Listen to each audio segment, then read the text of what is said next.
welcome to the Not Move podcast. Today we have current NFL news. We're just going to dig deep into the NFL's current stories, injuries, contracts, pretty much anything recent going on with the NFL. So I want to start it off with Scary Terry. He's been the man of the hour. Southgate has constantly hit on Scary Terry, his contract situation. Yesterday he was at the Commanders facility with an ankle injury, and this just came out of nowhere, right? So he's in this contract dispute, and he already got fined $50,000 for not attending. And then he showed up yesterday with an apparent ankle injury, and now he's on the pup list. So pretty much he's not going to be fined from here on out. Does anyone want to hit on the current state of the Scary Terry situation? This injury, is it real? Is it fake? What's going on with this? I'm gonna hand it over to Southgate.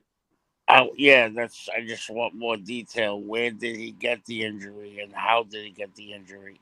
Well, apparently we only have limited information right now. All I know right now is that it's an ankle injury, and it just literally recently happened. So he didn't get it while he was practicing or nothing like that. Excuse me. Yeah. It sounds fake to me. To be honest, I mean, I think they're just trying to make him happy until they figure out his money and not go deeper into his pockets. I mean, it doesn't make sense. Like, now he shows up with an ankle injury. Like, how did he hurt it? I mean, did he trip walking into the building? I don't understand. That's where I'm confused. Anybody else got anything on Scary Terry? No, All right. I agree. Honestly, Though, no. that I it mean, is. you guys kind of said the same thing I said. The only thing is that the only thing I know is that he's still in training camp. They haven't really done anything more with his contract extension or anything like that matters. So, But I mean, if I'm correct, the pup list is normally pretty serious. Don't you have to be on that for at least 4 weeks or something? I mean, do you know what the injury is? It's an Well, I mean, it's an ankle. it's an ankle, but I mean, you think about it. I mean, you don't. I mean, you going from right now. There's 4 weeks to week one. yeah. So Yeah, I mean, that's fine. I mean, that's just the whole Yeah, regular or that's the normal. preseason. It's just so he doesn't get fined. Like you're saying, I agree. They could be doing this to help him out. Not necessarily is it him doing it, but it is a little funny that as soon as he gets to camp, it's like, oh, I got an ankle injury. Yeah, I'm curious. I thought this was an automatic 4 weeks. If I can shed a little light on the situation, Yeah. you can go on the pub list and come off the pub list anytime. It's not Okay. injured reserve, which requires you to spend a certain amount of weeks on. Injured Okay. reserve means a minimum of 4 weeks. Right. Um, yeah. and just briefly to touch on this injury, I personally have no problem with it. We all knew he wanted a contract. What do we expect that he's going to willingly want to go into training camp, take the physical contact, and risk an injury? This is the part of the game. We all know it's part of the game. Do I think the injury is real? No. Maybe he twisted his ankle, but it's going to be played up for being more worse than what it is. Bottom line is, you know what'll make him feel a lot better? Signing a new contract. Yeah, getting the money. Anybody Yeah, else want to fact. hit on Scary Terry? No, I don't think so. All right, let's move No, on to other current NFL injuries. First one I want to hit on is Justin Jefferson. Jay Jettas has a hamstring strain. Uh, Anybody want to hit on Jettas and this hamstring strain? I don't know if you guys have read much into it. Sounds like he might miss a little bit of this training camp time. Anybody have any concerns about Jettas and this hamstring strain? well, I got told he was going to miss the preseason. Okay. I don't know if that's true or not, but by the way, Kevin O'Connor in his interview said that he was going to miss part of the preseason and it's not going to be good because it's going to mess up the chemistry between JJ McCaffrey and him. I mean, I hear you on that, but at the same time, it's he's going to take time on it either way. He's still going to value his health. So, I mean, regardless, I think he should just take JJ off McCarthy. from away from the preseason. I mean, he's already worthy enough to be a number 1 wide receiver as is. So, I mean, as long as he just works on his craft and does what he's got to do, I don't see a problem with him taking that time to himself at all. Yeah, especially with such a like a minor injury like that, there's no need to rush him back quick just because just to, even with that chemistry dip, I mean, he's going to be there all 16 games. There's no need to rush like because if he comes back early, that could hurt him in the long run, And we've already seen what he's capable of. So I feel like this is a minor little setback. He'll be good for week 1. And he don't really need to show up for the preseason anyway. Like he's what probably the consensus one receiver in the NFL. Yep. So Yep. Why chance it? He is your franchise star player. Why even risk it? I think holding him out for the rest of training camp, even leading into all the preseason games, I feel like it's probably a good move on the Vikings' part.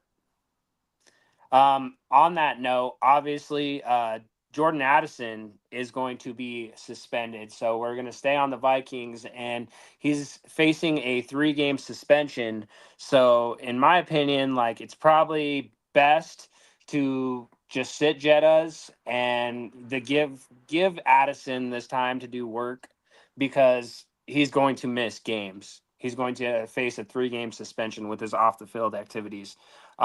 Anything you guys got on the Vikings? Any opinions you guys got on the Vikings as a whole with what's going on with them? I would like to make a comment on the Vikings. This is kind of I don't want to say that this is a tradition of theirs, but there always seems to be in every couple of years an off-season incidents involving players on this team. I don't understand what the culture of the team is. I know they tried to change their image, but something really deep appears to be happening within the infrastructure on that team because this behavior of the players is really kind of out of the ordinary. Just something to keep your eye on. All I feel right, like next, go ahead. my fault. I was gonna say even with Addison missing those 3 games, I feel like their receiving core is still pretty stout. Hawkinson coming back fully healthy to help out the tight end room. Jay Jettis is still there. He'll be back by week 1, like we said earlier. Him missing like their number 2 missing a couple games. I mean, I think they got what Jalen Naylor, so that's just him stepping up into that 2 role. So I feel like they'll be all right. All right, anything else on the Vikings before I move to the next subject? I just think, regardless, it's going to be a slump year for them. I mean, with losing a lot of their team value and then now this kind of little shit going on, and you already have an old defense as is. Not saying their defense is bad, but they have some old heads there. So, I mean, I think it's going to be a slump year. Well, it's kind of hard to go forward, no? Yeah. Yeah, but after 14-2, I don't think you can really get any better than that besides winning out. And then I mean, it's kind of hard to go forward from what they did, besides maybe win a playoff game. Yep.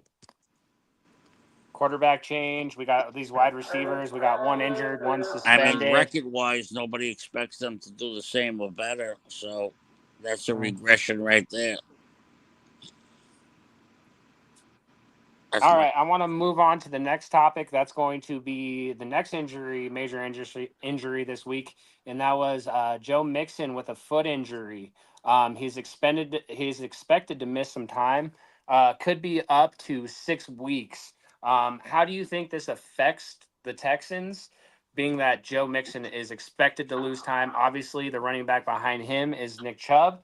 I want to get Jimmy's opinion on this. Jimmy, what do you think about this? See, Joe Mixon when healthy last year for the Texans, he was a dominant like running back. Like he carried that. I wouldn't say like he was a major factor in that offense. And this is a big hit for them. And we've seen how Nick Chubb play. We haven't seen a healthy Nick Chubb in how long. So to put this on a new guy coming in learning the system, it's going to be a tough challenge. Losing Joe Mixon like that this early, it's a big hit for them, in my opinion. Alrighty. So, anybody else got anything on Joe Mixon and the Texans? This injury. I If mean, you needed, go ahead, Zip. Go ahead, Zip. if you needed Nick Chubb to step in the place of Mixon for a month and say, "We need you to be that guy," that is a good situation. Nick Chubb is more than capable of doing that for a month. He's not a guy that can carry your team for a year because at some point he will miss time. But if you needed him for a month, you're fine. Fact is, it's not an overly major injury. Mixon will be back. Hopefully, it's something that doesn't linger. And when Mixon comes back, you have to imagine that he'd be running angry for missing the early part of the year. Do you All think? in all, I don't think the Texans are going to be in too bad of a situation. They have more than a capable backup. Do you, Yeah, I think this was a solid pickup, like blindly for them. I know some people were like, "Oh man, Chubb, man, what did he do?" But I mean, injuries happen, and the Texans have been plagued with them last year. Obviously now going into another year. So I'd say it's a solid pickup, and I like it. I think as Zip said, he need him for a good 4 weeks as the starter, as a key guy. I think he's more than beneficial. I'm just curious. Do you think it was a blind pickup, or do you think this is maybe something the Texans knew that Mixon could have possibly had? Well, I Well, mean, either way, whatever it was, I think it's a solid pickup. Yeah. yeah, Both it are was. historically injury-prone running Yeah, backs. Excuse for me. sure. And Yeah. Joe Mixon got hurt last year, and that like hurt them a little bit down last year. They still won the division, but it hindered their offense. But I mean, See what I was. No, go ahead. Finish. My I was bad. gonna say, they picked up Nick Chubb before this injury happened, but it's a good thing they did.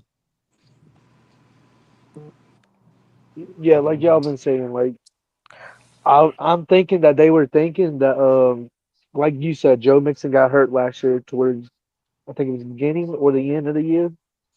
And what definitely wasn't the end of the year, it was the beginning of the year. And he got hurt. So if he gets hurt again, well, he's already hurt. But Nick Chubb's right there. They got Nick Chubb now. So what they're thinking is have another great running back in the backfield. You're good to go.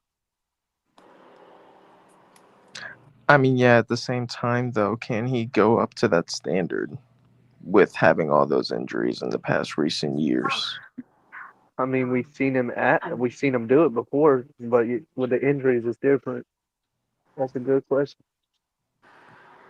And behind that offensive line, man, it's gonna be tough. It's gonna be tough.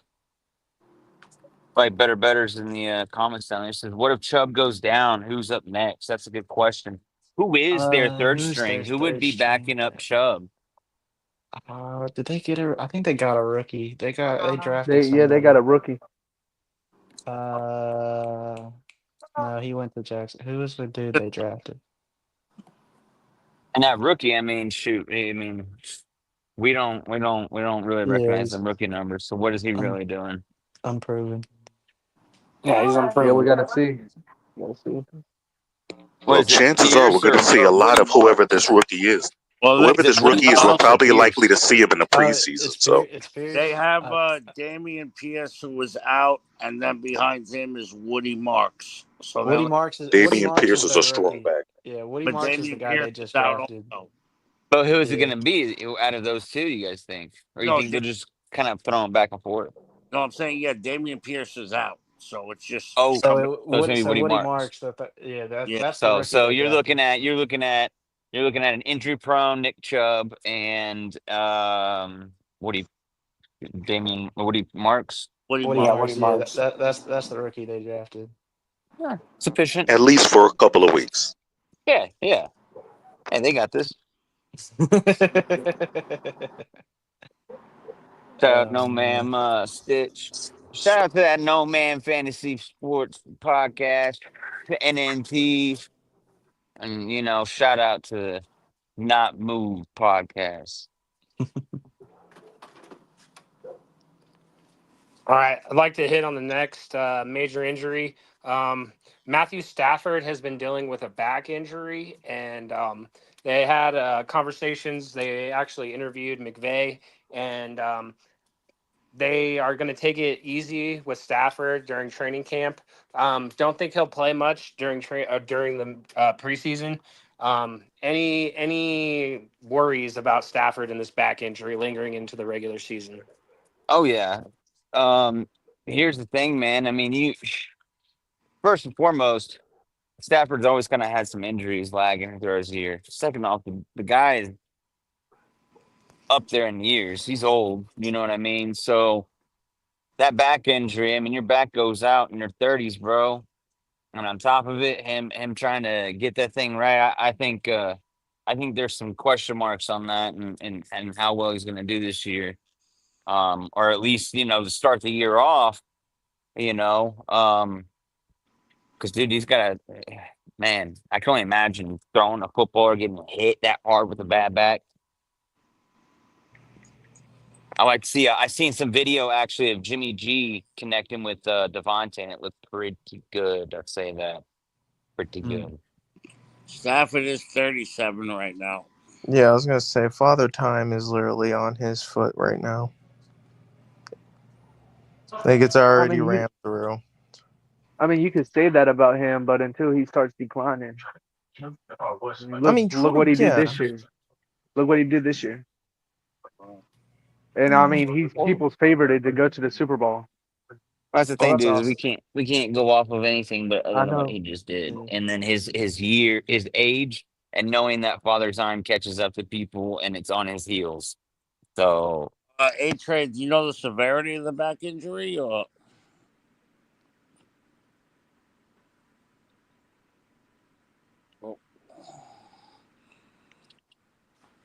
I don't know if that's been I don't know if that's been declared, but I'm pretty sure this injury is just, pardon the term, an old man injury. Just Yeah, meaning that, you probably. know what, he probably had maybe a back spasm or something. I don't think we're looking at a full on injury here. I think maybe he probably had like a back spasm or a tweak in the back, and they're like, you know what, we know he's getting older. We're just going to be a bit cautious with him.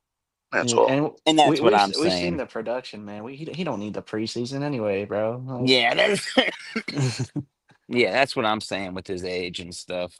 I don't think it's really that. I mean, it could be. It could turn into something. You know, we'll have to see. Time only tell.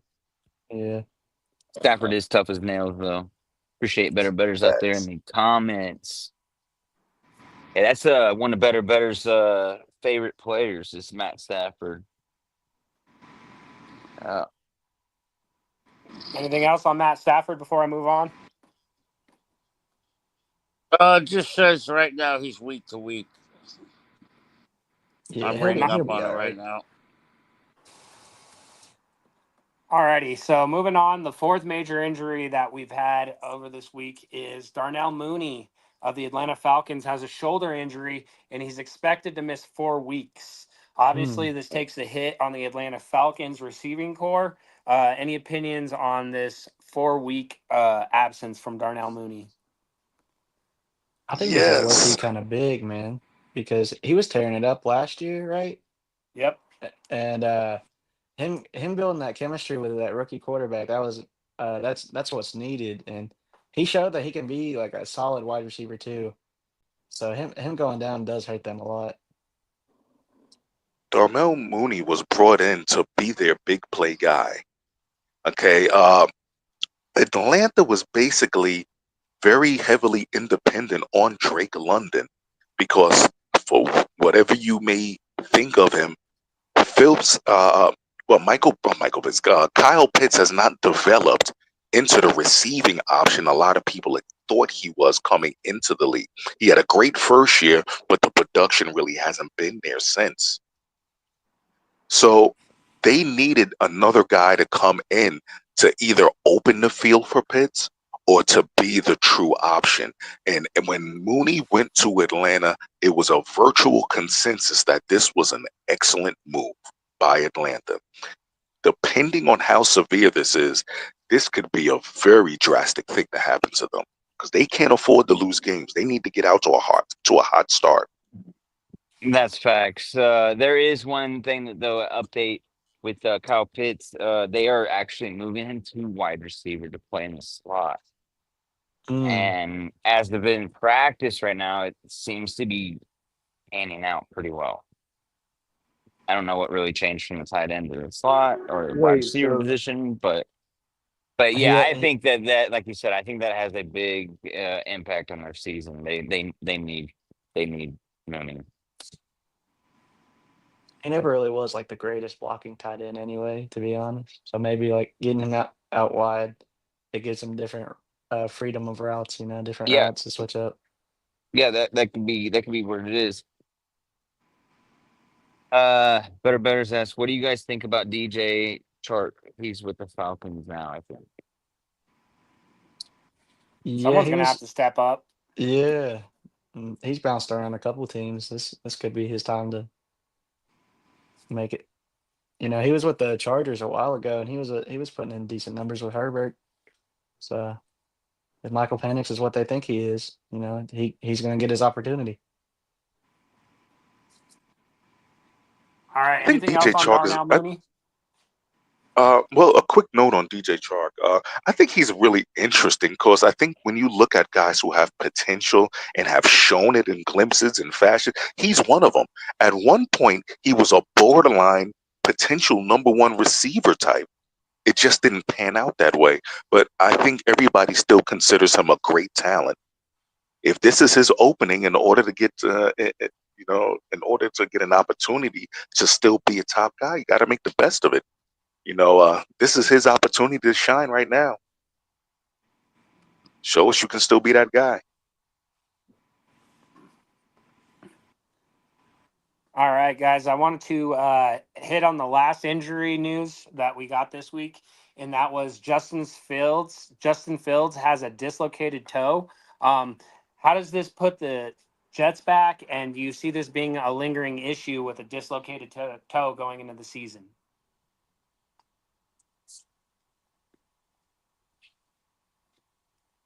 Zip, you want to hit on it? Are you concerned? You're a Jets fan. Absolute, I'm Jets and Giants. Everybody knows I love my New York teams. Okay, the good news. It doesn't appear to be super severe. A dislocated toe sucks, but it's not the worst injury in the world. You will fully recover within just time. So he's still at practice. He's still taking it in the offense. He's just not participating actively. The bad news is whenever you have a first year quarterback with a team, you want them to be in the mix. You want them getting that field time. You want them to build the chemistry.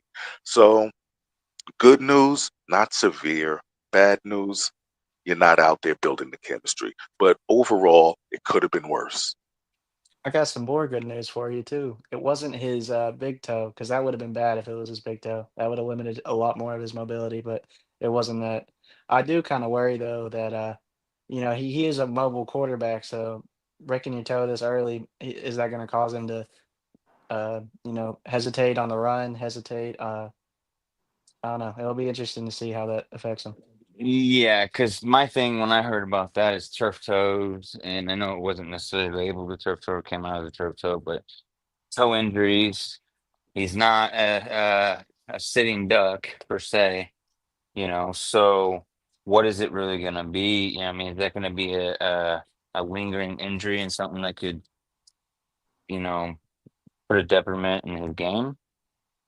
That's my question about that, for real. A quick question for everybody. And realistically, I'm thinking about it. I don't know of too many people I've ever heard with a dislocated toe. Fingers in basketball, yes, fingers in football, shoulders. A dislocated toe? It's very Mm, hard to do, I guess. I think. Yeah, I haven't heard much Yeah, about it. yeah, I've me never heard neither. of that one. yeah, Never. no. I mean, it's pretty common, but it's pretty new. But it happens. All right, I want to hit next on current signings. One of the big current signings we had this week, I don't know how big of an impact you guys think it'll be, but Von Miller has signed with the Commanders. The Washington Commanders have signed Von Miller. how big of an impact does this make for the Commanders? Does this put their defense? Does it make them better? Does it put them over the edge? Do you think they make bigger splash because they have Von Miller? I want your guys' opinion on what you think of Von Miller to the Commanders. So like adding Von Miller is never like a bad thing. Is he past his prime? Yes, but like that defense didn't really get the most pressures, and like the only really big name guy they got out there is Frankie Louvu at the linebacker spot. So I feel like bringing in him, Von Miller with the veteran leadership, he'll help the locker room out a lot.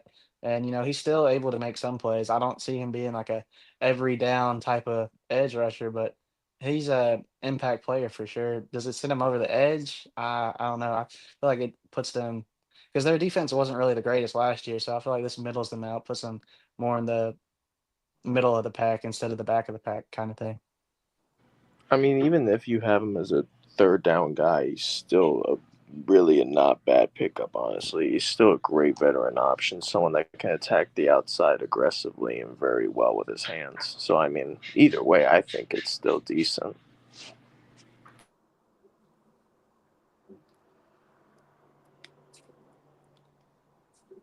I think like with Von Miller, they have a mix of young and old players. Obviously, they have Bobby Wagner on that defense as well. The Commanders are a mix of young players and old players.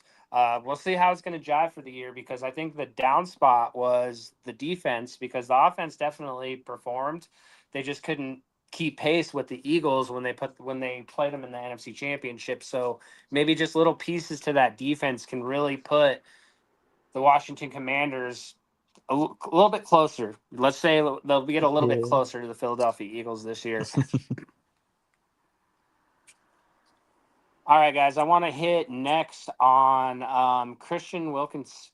He was signed to the Raiders. He was released this week. Um, any I guess he wouldn't get surgery on his foot, and he only played 5 games last year, and it they spent a lot of money to get him to pair him with Mad Max Crosby. Um, was this a surprise to you guys? Did you guys not see this coming? Did you kind of expect it? What do you guys think?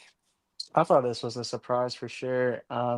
We didn't really get to see how that tandem worked out that for that long, and I thought that was going to be one of the better defensive line duos with him and Max Crosby. What I've seen is like, yeah, like you said, he didn't want to get he wanted to just straight rehab it. He didn't want to get surgery, and now it looks like he's going to end up getting surgery, and that's why they cut him. He couldn't he wasn't coming in healthy, and it was unfortunate for him because uh, that line would have been pretty good with him. Like they need all the help they can get. Like Max Crosby's probably their franchise guy. They just brought in Gino to help them out a little bit, but I don't see him going too far to be honest. Yeah, well, see, the thing is, I don't know if they say that I heard there's something that came out in one of the reports in Las Vegas that he actually got the surgery and they asked him to go get another one just Mm. recently, and he said that he wasn't gonna do it. So, which still puts him in a breach of his contract. Whether he needed the surgery or not, who knows?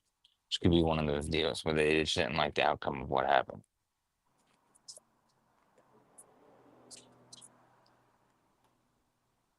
Anybody else on Christian Wilkinson before I move on? All right, so I mean, the next little point I wanted to hit on is obviously I know JB is going to be going to the Chiefs training camp. I plan on going to the Broncos training camp either this week or next week. So obviously we're hot and heavy in training camp right now. Right now, Travis Hunter is playing both sides of the ball in Jaguars camp. Do you guys have any opinions or expectations for Travis Hunter playing both sides of the ball? Is he a better receiver? Is he a better corner? What's your guys' input on Travis Hunter? Oh man, that man, he has all the potential in the world, but I feel like they're just gonna run him into the dirt, man.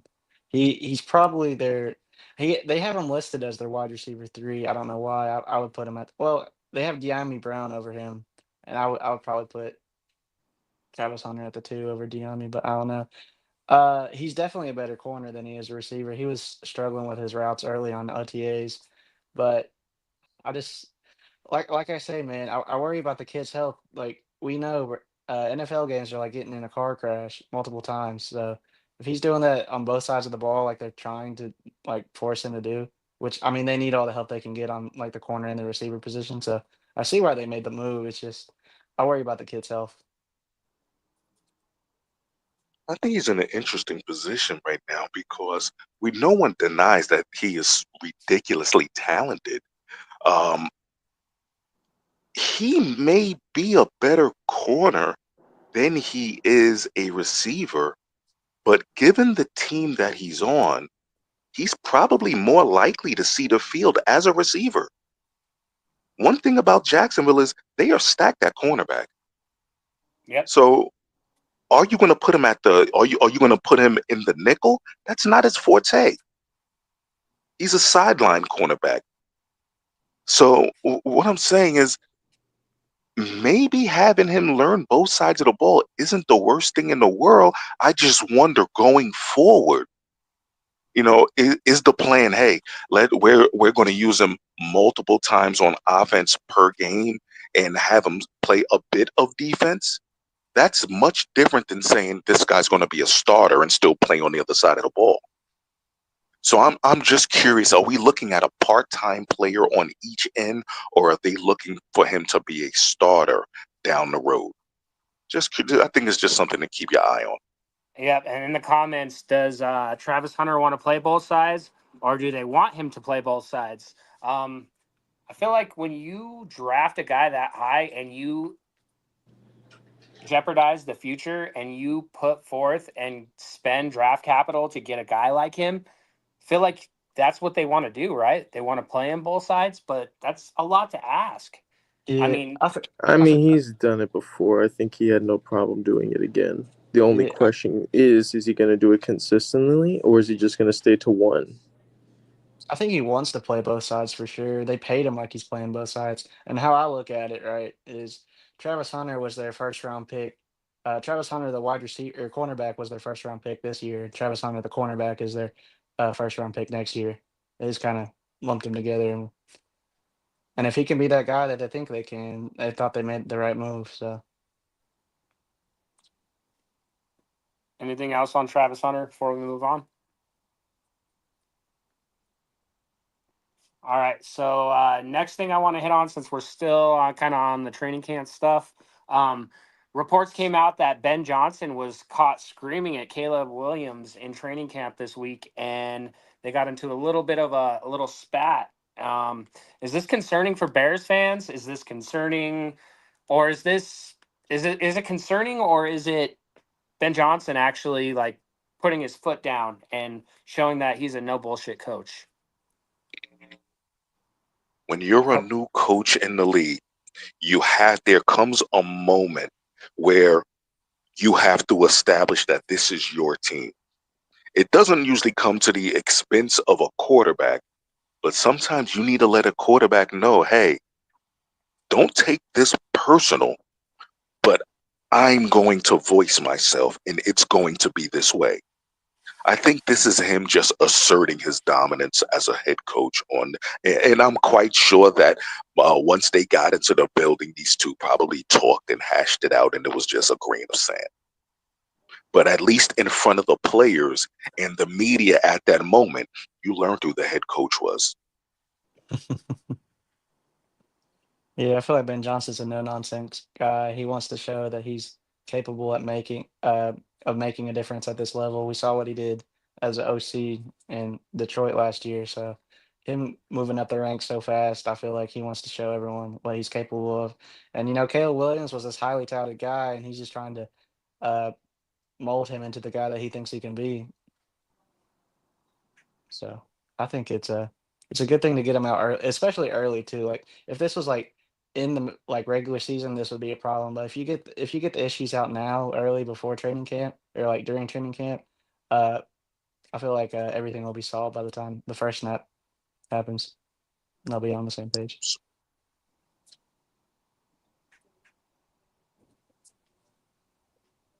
All right. Anything else on that subject, or you guys want to move on?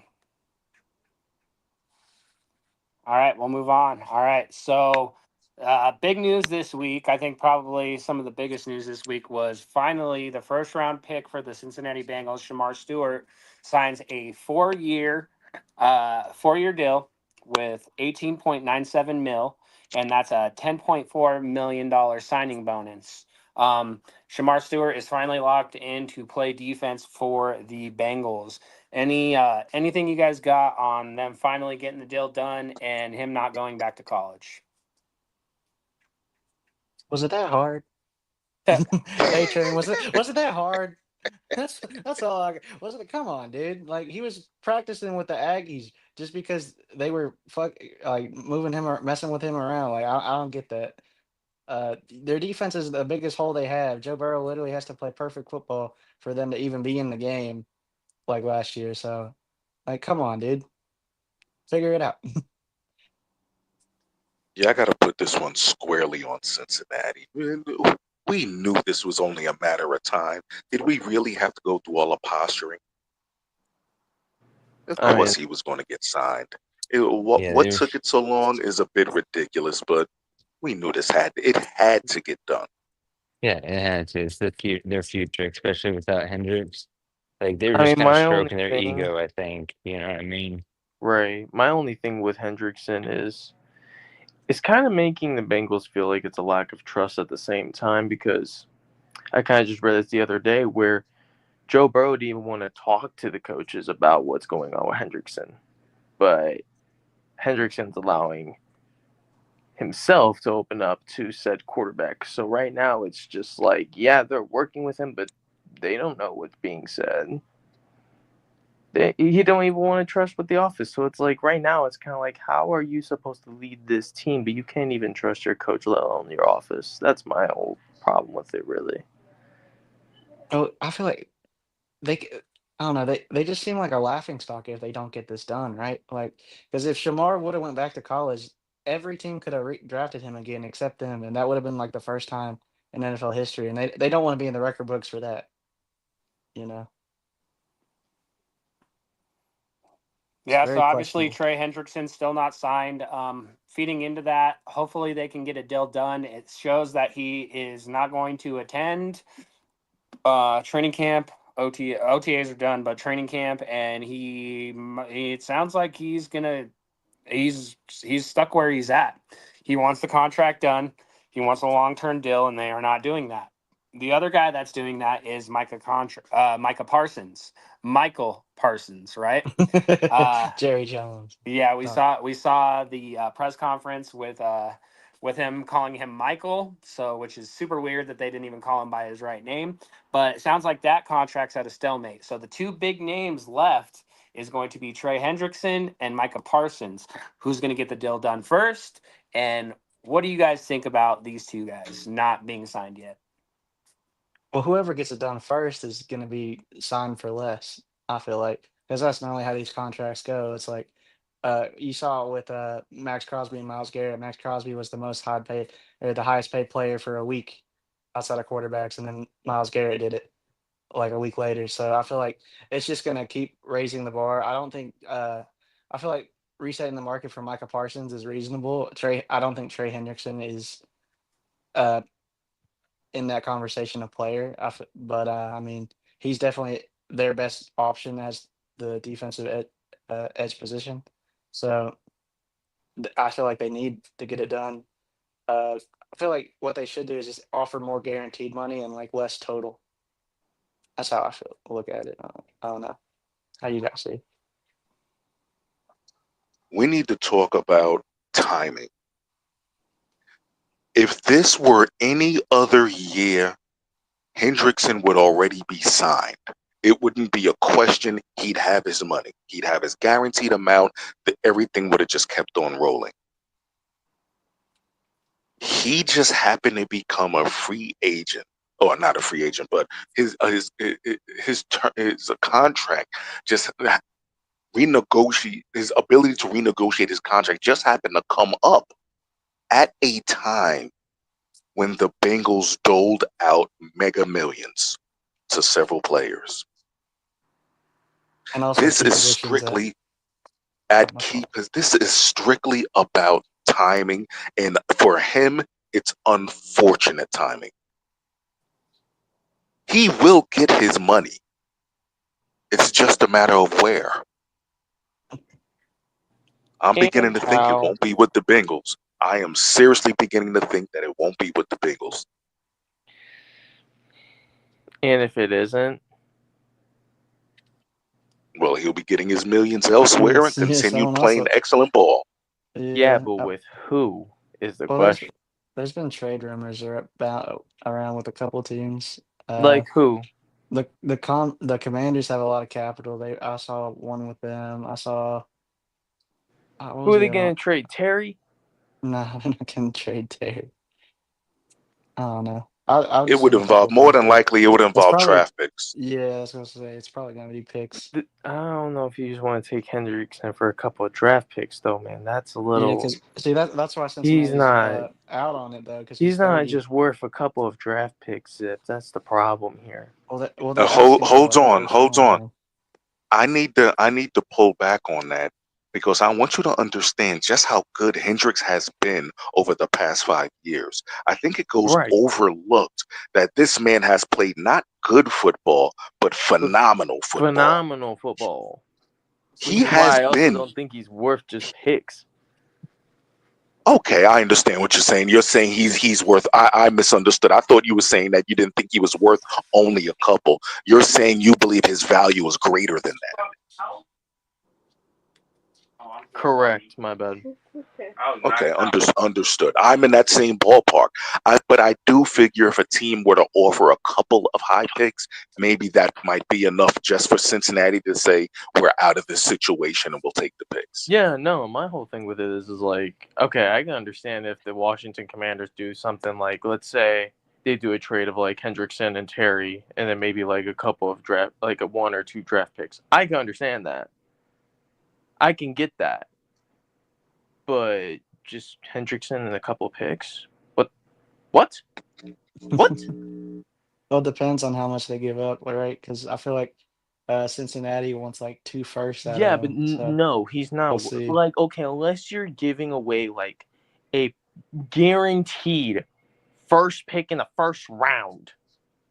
Yeah, 2 first That round that is picks. the only time I'm doing something like that. Like, no, that's But then outrageous. you, but don't we also have to consider a team's image? Like you don't want a looming headache of when is this guy going to be in to be Yeah, the overriding factor or But the see, story of the year.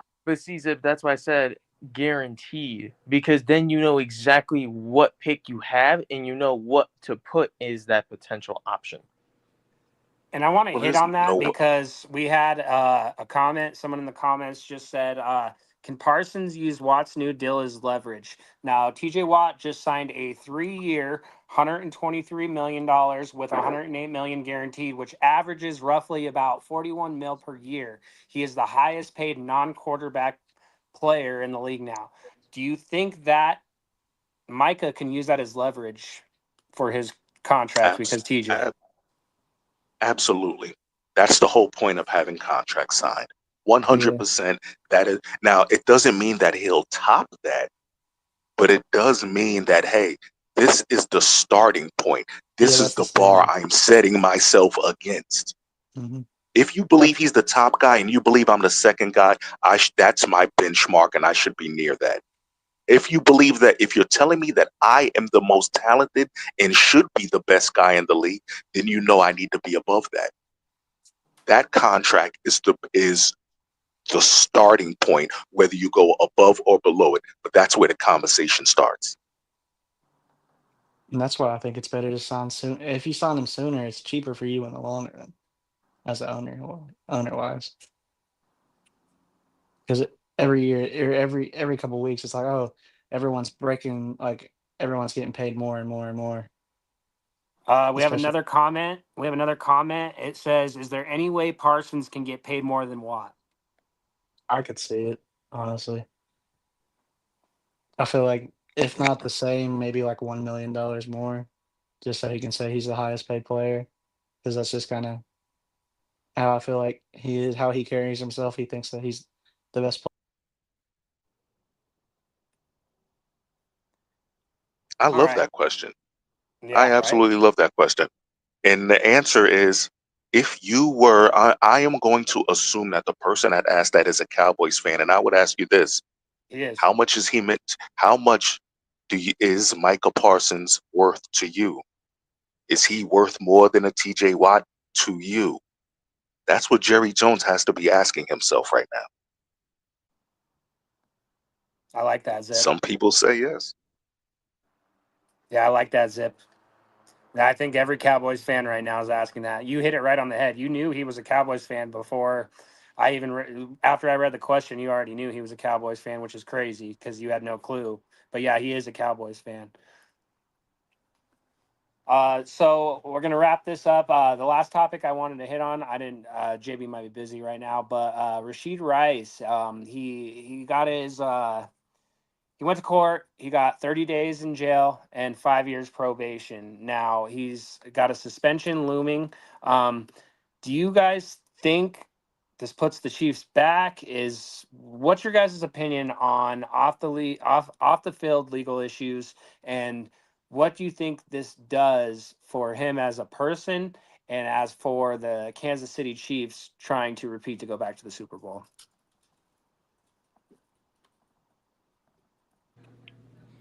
Well, obviously, it's never great to obviously have a reputation like that, especially for a guy that has been injured multiple, has been also injury prone, and on top of that, you're also dealing with this issue. So, I mean, with that, I mean, his reputation isn't really that strong. However,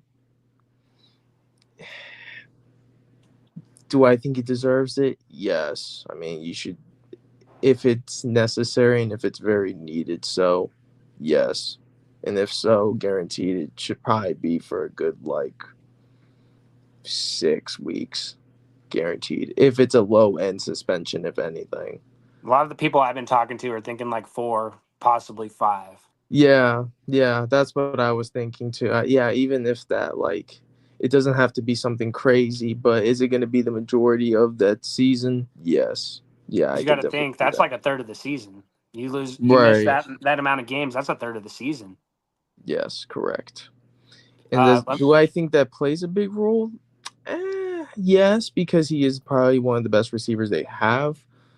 But I don't think it's going to play as a big thing for them as a team, considering Patrick Mahomes has been in a situation like this multiple times. and I want to Many of the hit on players what have. people are asking in the comments section. So we got another question from another person. I think Addison being out hurts the Vikings more than Rice being out, although both are unfortunate. If I can jump in on that one, it's hard to say only because I don't know how much chemistry has really been established there in Minnesota with the young quarterback. Okay, it's not like we're looking at them coming off of a Jaden Daniels and Terry McLaurin type season together. You know, we're just getting to know much about the Vikings quarterback. We're just getting to see what he can be. So the chemistry isn't really there yet. Does it hurt that they're not able to get it in gear this early? Yes, it does. Can I say it affects more? It's kind of hard. And my reason for saying that is I don't think there's a doubt that the Chiefs are a better team with Rice. They're just better. How much better would be the question? Um, because he has missed significant time, and the Chiefs have still done well without him. So, to me, this is one of those interesting cases, or maybe they're about equal in value to how much they mean to each other or what they bring to the team. That would be my best estimate. But yes, it is safe to say that between the two quarterbacks, um, it would definitely do Minnesota better to have their guy in there, whereas Mahomes has actually played without his.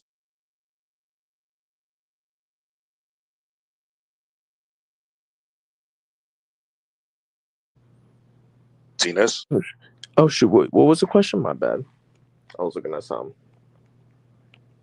Do you have anything on Rice coming back to the Chiefs, possibly being suspended for a few games, I whereas Addison is going to be temporarily out for the Vikings?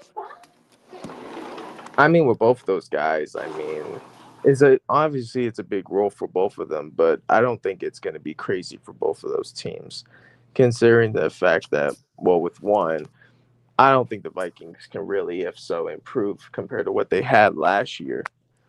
However, with with the Chiefs, on the other hand, they have also done very well with minimum options. So, regardless of how impactful they may be, I don't think it's a crazy thing to say that I don't think anything will change.